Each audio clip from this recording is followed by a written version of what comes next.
Stormy Schofman, mees, kes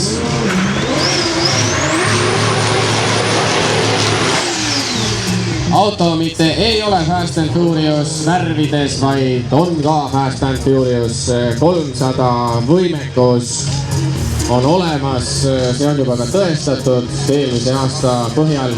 jah, 287 siis seekord. No võiks ikka 300 ära tulla. Oleks palunud küll.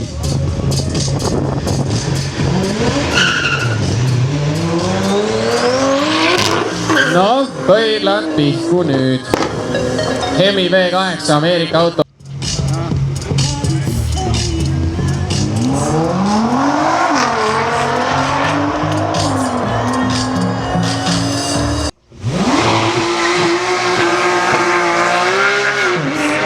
Nii räiged asjad on. No ma ei tea, kui siit 209. Hülkenberg kord 911 turbal. 296 on ta.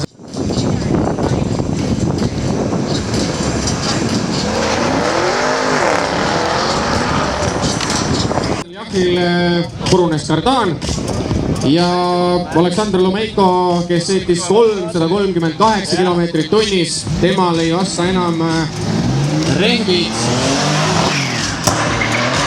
sellele kiirusele, mille ta välja sõitis. Kennil on need rehvid tegelikult all, tema võiks